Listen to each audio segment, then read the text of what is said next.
Il lusso, quella parolina magica che ci fa sentire parte di un'elite importante, una borsa firmata, delle scarpe da migliaia di euro da sfoggiare, o la tazzina del caffè più costoso e ricercato del mondo per viziarci un po'. Le vetrine del centro città sono bravissime a raccontarci un certo genere di favole, ma se spengiamo le luci del marketing ed accendiamo quelle della realtà nuda e cruda, il panorama cambia drasticamente. Se vi interessano questi temi e amate madre natura come me e volete dare voce a chi non ce l'ha, iscrivetevi subito al canale, attivate la campanella e commentate anche lasciando un solo emoji. Andrà benissimo all'algoritmo di YouTube, che ne sarà contento quasi quanto noi, credo. Noi siamo un piccolo canale appena nato di inchiesta e di amanti della natura che vogliono diffondere la conoscenza della natura, degli animali e delle problematiche che nel 2026 non sono più tollerabili. Oggi faremo esattamente questo, andremo a spengere i riflettori sulle grandi firme e li accenderemo sulle cose che le grandi firme non vogliono voi sappiate e che li metterebbero molto in imbarazzo se il mondo protestasse realmente. Ma prima di parlare di cosa subiscono questi poveri animali, andiamo a conoscerli chi sono davvero a livello biologico e naturalistico. Siete pronti a conoscere meglio i protagonisti del nostro nuovo video? Bene, iniziamo.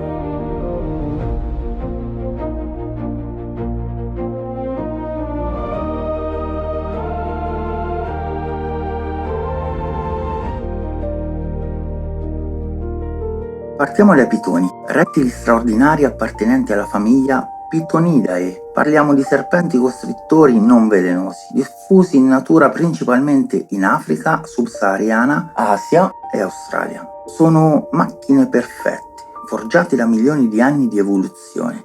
Vivono nelle foreste pluviali e nelle savane, vicino ai corsi d'acqua. Sono predatori d'agguato, capaci di percepire il calore delle prede anche al buio, grazie a speciali fossette termoricettrici sul muso. E a livello riproduttivo, a differenza di molti altri rettili che abbandonano le uova, le femmine di pitone sono madri attente. Depongono decine di uova, le avvolgono con le loro spire e contraggono i muscoli per generare calore e mantenere la temperatura costante fino alla loro schiusa. Un comportamento materno incredibile per un animale a sangue freddo e per un rettile. Vi ricorda qualche altro animale rettile che fa più o meno la stessa cosa? A me sì, il coccodrillo, no? Ma c'è un altro animale affascinante cui dobbiamo parlare oggi, ed è lo zibetto. Nello specifico lo zibetto dalla maschera, e anche il gatto orsino, ma lo vedremo dopo. È lui il protagonista del caffè Kopi Luwak. Parliamo di piccoli mammiferi della famiglia dei viverridi, che pesano intorno ai 3 kg. Visivamente sembrano un incrocio tra un gatto, un furetto e un procione, dai. Hanno un pelo che può essere marrone chiaro o beige, anche a chiazze, e spesso hanno appunto una maschera bianca con altre striature sul corpo. Vivono nelle foreste tropicali muovendosi tra gli alberi e soprattutto di notte. Sono quindi animali notturni. Voi vi chiederete, ma cosa mangiano? Sono onnivori perfetti. La loro dieta naturale è ricchissima: insetti, piccoli rettili, roditori, frutta, bacche e occasionalmente, se capita, mangiano anche qualche ciliegia di caffè matura. A livello riproduttivo sono animali solitari che si incontrano solo per l'accoppiamento, dando alla luce 2 o 3 piccoli. La madre cresce in sicurezza nascosta nel cavo di un albero, ad esempio, senza l'aiuto del maschio.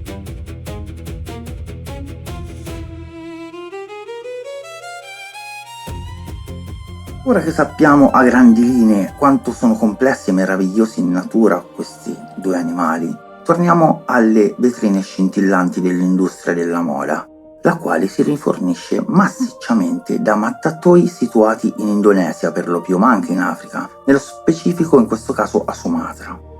La narrazione ci parla di filiere sostenibili, ma la realtà è brutale. I cacciatori, bracconieri, setacciano le foreste per catturare i pitoni selvatici.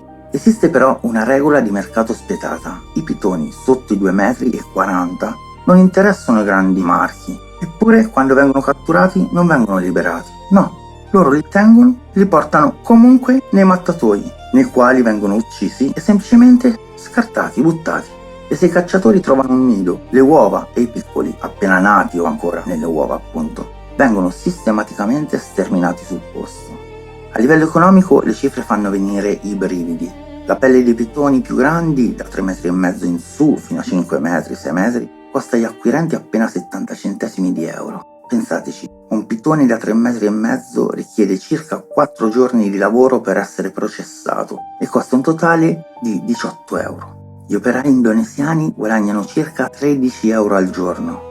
Poi queste pelli arrivano in Europa, ci mettono sopra un logo famoso e le grandi firme vendono le borse a migliaia di euro. È un divario economico vergognoso, non credete? C'è anche un'altra parentesi americana da aprire. Nelle paludi delle Everglades in Florida, il pitone birmano è una specie aliena, introdotta dall'uomo decenni fa, i soliti, scusatemi il termine, sboroni che comprano il serpente per farlo vedere agli amici, per fare il grande, il bello, e poi se ne stufano e li abbandonano, tanto il clima è quello, no? E infatti fanno danni su danni. Perché? Perché il pitone non è endemico degli USA, della Florida, e quindi oggi sta distruggendo l'ecosistema locale. Uccide e mangia tutti gli animali, anche i coccodrilli, caimani. È in cima alla catena alimentare nella Florida e è alloctono, quindi non è un animale che si trova in natura in quei posti. È colpa dell'uomo, punto. I pitoni vengono cacciati soprattutto per contenere un disastro ecologico che ormai dopo decenni è quasi inarrestabile e di una portata immane, e alle volte le pelli finiscono sul mercato del lusso. Ma attenzione, è una minuscola percentuale rispetto alle enormi mattanze di Sumatra e dell'Africa. Torniamo ai mattatoi indonesiani e al momento dell'abbattimento. L'associazione PETA ha protestato aspramente, portando alla luce orrori indicibili. Prima i pitoni venivano uccisi a martellate sulla testa, pensate. Oggi le procedure prevedono che venga fatto passare un filo di ferro dal naso fino al cervello. Ma la verità è che il più delle volte i serpenti non muoiono subito. Spesso sono ancora pienamente coscienti quando vengono gonfiati d'acqua o d'aria compressa per staccare la pelle dalla carne. Vengono spogliati letteralmente vivi, senza anestesia, nel pieno delle loro funzioni sensoriali. E chi dice che gli animali non sentono dolore è solamente una scimmia glaura disevoluta, con il pelo tutto concentrato nel cuore e nel cervello, qualora nel cervello ci fosse qualcosa.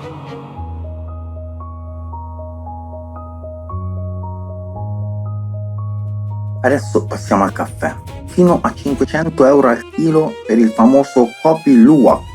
E qui c'è da fare un applauso all'ipocrisia del marketing, ma anche alla sua bravura. Ci vuole un talento clamoroso per convincere persone ricche a pagare a peso d'oro un caffè che è stato letteralmente defecato da un animale.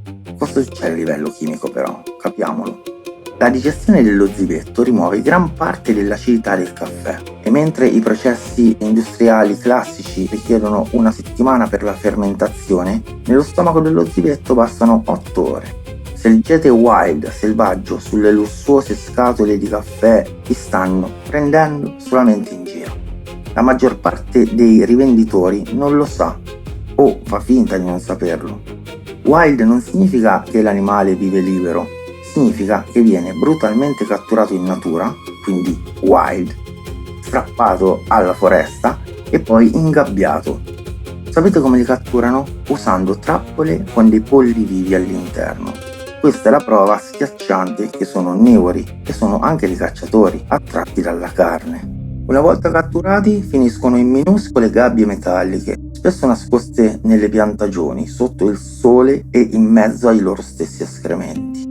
La legge indonesiana prevede che possano essere tenuti in cattività per un massimo di 5 anni. La realtà? Nessuno controlla e non vengono quasi mai rilasciati. Per comodità, le istituzioni di Java sono spesso compiacenti, poi chiudono un occhio e rilasciano pedigree falsificati. Esistono poi allevamenti modello creati appositamente per i turisti e per i compratori occidentali. Gabbie grandi, animali tenuti bene, nutriti con frutta al mattino e caffè al pomeriggio, ma solo una grande e finta vetrina. La realtà, per la stragrande maggioranza degli zibetti, è una dieta forzata ed esclusiva di sole ciliegie di caffè. Immaginate di dover mangiare solo un alimento per il resto della vostra vita. E sapete quanto devono mangiarne? Per ottenere 200 grammi di caffè pronto per la tostatura, uno zibetto deve ingerire ben 2 kg di bacche. In più, la caffeina ha un effetto devastante su di loro. O meglio, la verità è che non esistono studi scientifici ufficiali nei laboratori su cosa provochi tutta questa caffeina nel sangue di un piccolo mammifero di 3 kg.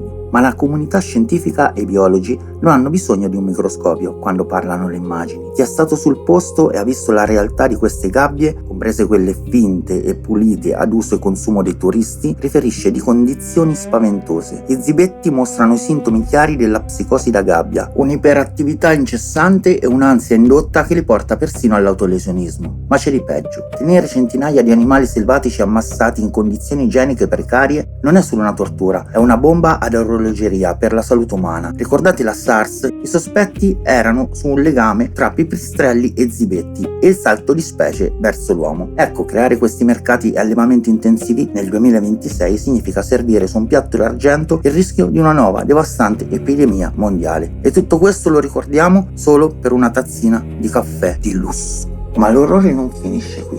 Non sono solo gli zibetti a subire questo trattamento, ma c'è una cosa molto più grave. C'è anche il binturong, conosciuto come gatto orsino. È un animale a rischio di estinzione, ma viene ugualmente catturato e obbligato a mangiare caffè. E siccome non possono dichiarare che il prodotto deriva da una specie protetta, il suo caffè viene furbamente mischiato a quello degli zibetti e venduto come se fosse caffè uscito dal di dietro di uno zibetto. Come se faccia così tanta differenza. Sempre da un di dietro è uscito, no? Non credete? Il paradosso finale? Anche qui le cifre sono assurde. Gli allevatori locali guadagnano circa 500.000 rupie al chilo, ovvero 25 euro. Il caffè arriva da noi e viene venduto a 500 euro poi.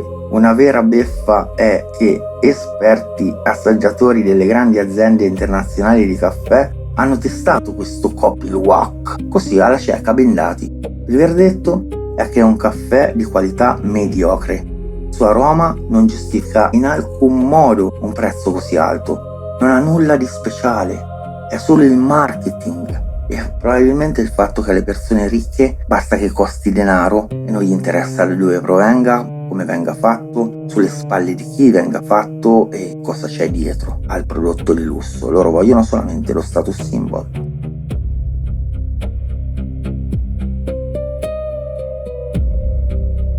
Eppure c'è una speranza. Grazie al Giappone, per esempio, in seguito a delle forti proteste dei consumatori, sono stati poi rilasciati in natura più di 80 zibetti. Infatti nel documentario si lamentano gli allevatori di zibetti. Questo ci fa capire una cosa fondamentale, ragazzi, però. Ascoltate bene. L'unico vero potere per fermare questo scempio è nelle nostre mani. Nelle mani degli occidentali che comprano, praticamente. Se noi smettessimo di comprare queste borse, questo caffè, i pitoni e gli zibetti tornerebbero ad essere padroni delle loro foreste. L'intelligenza di cui parliamo sempre qui non è solo quella delle creature che studiamo, deve essere soprattutto la nostra.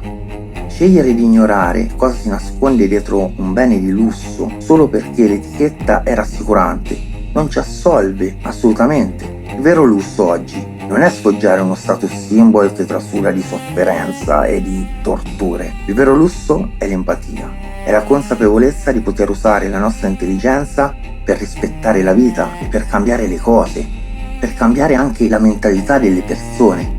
Io a questo ci credo molto. E te? Scrivetemelo nei commenti, dai, sono molto curioso. E poi sinceramente, ragazzi, cosa ce ne facciamo di un caffè se poi sappiamo che per bere questo caffè sono stati torturati e messi in prigionia altri esseri viventi? Io non riuscirei a berlo proprio.